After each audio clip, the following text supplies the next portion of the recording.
जैसे ही यह छोटा बंदर पैदा हुआ, उसे बानर राजा ने पकड़ लिया। वह यह देखना चाहता था कि उसके बेटे में बानर राजा बनने की क्षमता है। वह उस पर गरजा। डरने की बजाय उसने अपनी मुट्ठी बंधाई और मंकी किंग को दे मारा। बंदर राजा हंसा। सिंहासन के अधिकारी को ऐसा ही दिखना चाहिए। और 2 सेकंड के अंदर एक दुबला पतला सा बंदर बाहर आ गया। इसे एल्बर्ट कहा जाता है और इसका जन्म डैनियल से कुछ सेकंड पहले हुआ था। और परंपरा के अनुसार बड़ा बेटा ही उत्तराधिकारी होता है। 2 बच्चों, एक बड़ा और एक छोटा, को देखकर बंदर राजा को समझ नहीं आया कि अब क्या करें। चुड़ैल बंदर राजा को मोहित कर रही थी। उसे इस कमजोर बंदर को देखने की अनुमति नहीं दी जानी चाहिए और इसे गुप्त रूप से निपट जाना चाहिए। जनजाति के भविष्य की खातिर बंदर राजा ने चुड़ैल के सुझाव को स्वीकार कर लिया। उसने गंजे बंदर से बड़े बेटे को छोड़ने के लिए कहा और गंजे बंदर ने बड़े बेटे को चुपचाप पहाड़ी से नीचे फेंक दिया। सौभाग्य से भगवान की दृष्टि है, बड़ा बेटा लताओं में कई जगह से उलझा हुआ था और उसे जंगली भेड़िए ने लगभग निगल ही लिया था। लंबा और अकेला जंगली भेड़िया उछला, लेकिन अप्रत्याशित रूप से उसके पैर लताओं में फंस गए। भोले जुगन ने सोचा कि यह सिर्फ एक खेल था, जब तक कि जंगली भेड़िए ने उसकी बाह पर काट नहीं लिया। उसके भाई की जीवन और मृत्यु उसके दांव पर थी।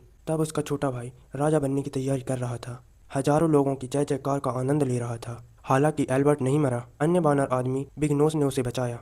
बिग नोस को भी उसकी जनजाति ने छोड़ दिया था, क्योंकि वह एक बच्चा था। बड़े बेटे को देखते हुए, जिसकी भी यही समस्या थी, इसलिए उसने एल्बर्ट को उठाया और उसे घर ले गया। समय बीत गया और पलक झपकते ही जुगन बड़ा हो गया। हालांकि वह पतला और छोटा है, लेकिन उसका आईक्यू दूसरों की तुलना में बहुत अधिक है। उन्होंने ठंडक बनाने के लिए, पंखा बनाने के लिए पत्तियों का इस्तेमाल किया, अपनी प्यास को बुझाने के लिए पीने का फुव्वारा बनाने के लिए घास की पत्ती का इस्तेमाल किया और प्राकृतिक गोंद बनाने के लिए प्लास्टिक का इस्तेमाल किया।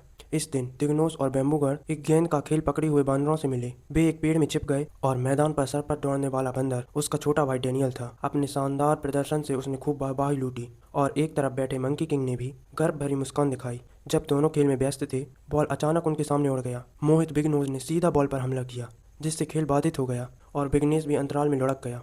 बंदरों ने घुसपैठी को मुक्का मारना और लात मारना शुरू कर दिया। वो एल्बर्ट की तरफ दौड़े और गेंद को निकालने के लिए प्लास्टिक का इस्तेमाल करने लगे और जैसे ही बंदरों ने यह देखा